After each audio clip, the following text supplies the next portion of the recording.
बहुत दिनों की बात है। ईरान के किसी गांव में एक चरवाहा रहता था। वह बड़ा ही गरीब था।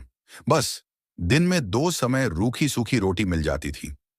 पहनने के लिए भेड़ की ऊन से बने फटे पुराने कपड़े थे और रहने के लिए एक छोटी सी झोंपड़ी थी जिसकी आधी छत गिर चुकी थी।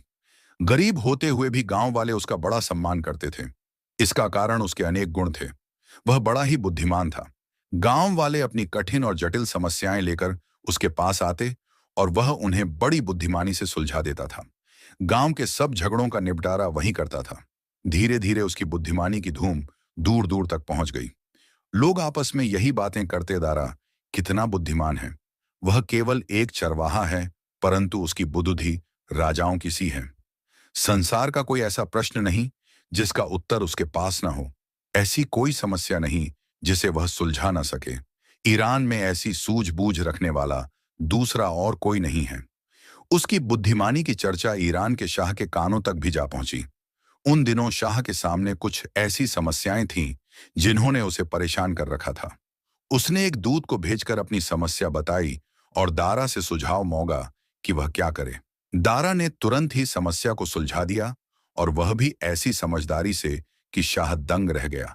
उसने मन में कहा, यह दारा कोई साधारण चरवाहा नहीं है। ऐसी सूझबूझ रखने वाले का उचित स्थान भेड़ों के साथ जंगल में नहीं, महल में राज सिंहासन के पास है। उसने अपना दूत भेजकर दारा को अपने दरबार में बुलाया। गई दारा ने झुककर उसे सलाम किया। शाह ने मुस्कुराकर कहा, ए दारा, हम चाहते हैं कि तुम जैसा बुद्धिमान हमारे महल में रहे, ताकि हम राज्य की समस्याओं के विषय में तुमसे सुझाव लेते रहें। दारा ने सिर झुकाकर उत्तर दिया, आपका हुक्म सिर आंखों पर। दारा शाह के साथ दरबार में रहने लगा। शाह उसकी बातों से इतना प्रभावित हुआ कि दारा के बिना एक अक्षण भी उसका मन नहीं लगता था। वह कोई भी काम उसके सुझाव के बिना नहीं करता था। वह हर समय उसे अपने साथ रखता और दरबार में उसे राज सिंहासन के पास ही बिठाता था। जैसे जैसे शाह के दरबार में उसका सम्मान बढ़ता गया, वैसे वैसे दरबारियों के मन में उसके लिए जलन बढ़ती। वे आपस में कुछ इस प्रकार की बातें करते, यह चरवाहा सिंहासन के पास बैठता है। शाह ने इसे मुंह चढ़ा रखा है। जब से यह दरबार में आया है, शाह हमें पूछता भी नहीं। हमें तो इसमें कोई गुण दिखाई नहीं देता। दरबारी उसके खिलाफ शाह के कान भरने लगे, परंतु शाह ने उल्टा उन्हें ही डांट दिया। मैं समझता हूं तुम दारा से जलते हो। इससे अच्छा तो यह होता कि तुम अपने अंदर भी दारा जैसे गुण पैदा करते। अपने को अच्छा बनाना कठिन काम है। अच्छे लोगों में कीड़े निकालना सबसे सरल काम है। मैं तुम्हारी एक न सुनूंगा। तुम इन झूठे और दुष्ट हो। शाह के मन में दारा के लिए स्नेह और सम्मान दिन प्रतिदिन बढ़ता ही गया। शाह ने उसे बहुत सा धन दिया। एक दिन शाह ने उसे बुलाकर कहा, मेरा मन तो नहीं करता, परंतु कुछ ऐसी मजबूरी आ पड़ी है कि मुझे तुमसे दूर रहना होगा। दारा के मन को धक्का लगा। उसने दुख और आश्चर्य से पूछा, मेरा दोष क्या है? शाह ने हंसकर उत्तर दिया, तुम्हारा कोई दोष नहीं। सुनो, मैं तुम्हें उत्तरी ईरान के एक प्रांत का गवर्नर बना रहा हूं। वहां का शासन बिगड़ चुका है। सरकारी अधिकारी और कर्मचारी भ्रष्ट हैं। अराजकता फैली हुई है। सब लोग मनमानी कर रहे हैं। जान और माल सुरक्षित नहीं। चारों ओर हाहाकार मच रहा है। वहां तुम्हारे जैसे बुद्धिमान, ईमानदार और समझदार शासक की बड़ी आवश्यकता है। मुझे विश्वास है तुम्हारे जाने से प्रांत के हालात ठीक हो जाएंगे। दारा गवर्नर बनकर उत्तरी प्रांत की ओर चला। उसके वहां पहुंचते ही प्रांत के हालात सुधरने लगे। वह स्वयं हर स्थान पर जाता और लोगों से पूछता कि उन्हें क्या दुख है। वह नगर नगर जाकर दरबार लगाता और दोषियों को सजाएं देकर लोगों को न्याय दिलाता। प्रांत में शांति फैल गई।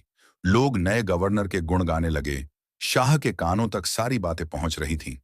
वह उन्हें सुन सुनकर फूला न समाता। दरबारियों की जलन और भी बढ़ गई और वे शाह के कान भरने के लिए नए नए उपाय सोचने लगे। दारा प्रांत के अनेक स्थानों का दौरा घोड़े पर सवार होकर करता था। दौरे पर जाते समय उसके साथ ही एक और घोड़ा भी होता था, जिसकी पीठ पर एक बड़ा सा बक्सा रखा रहता था। बक्से के बिना दारा कभी नगर से नहा शब्दार्थ कीड़े निकालना, दोष निकालना निकलता था। दरबारियों को एक अवसर मिल गया। उन्होंने शाह से कहा, आप दारा को ईमानदार समझते हैं, परंतु वह बेईमान है। उसके साथ उसका वह बक्सा भी था। शाह ने बिगड़कर कहा, तुम उससे जलते हो, इसीलिए ऐसी बातें करते हो। तुम मेरे कान नहीं भर सकते। दरबार दरबारियों से खचाखच भरा हुआ था। वे बोले, जो हम कह रहे हैं उसके सबूत भी दे सकते हैं। उन्होंने पूछा, हुजूर, आपने कभी सोचा कि उस बक्से में ऐसी क्या वस्तु है? उन्होंने कहा, क्या आप नहीं जानते कि दारा जहां भी जाता है अपने साथ एक बक्सा ले जाता है? शाह ने विचार में डूबकर कहा, मुझे भी विचार होता है कि आखिर उस बक्से में वह क्या रखता है। दरबारी बोला, उस बक्से में दारा उस धन को रखता है जिसे उसने अपनी बेईमानी से एकत्र किया है। वह प्रजा को लूटता है। वह ईमानदार नहीं, ढोंगी है। उसने दूत को भेजकर दारा से दरबार में हाजिर होने को कहा। शाह बड़ी उलझन में पड़ गया। समझ में नहीं आता था कि क्या करे। अगर दारा बेईमान था तो फिर संसार में कोई ईमानदार हो ही नहीं सकता था। वह बहुत दुखी था।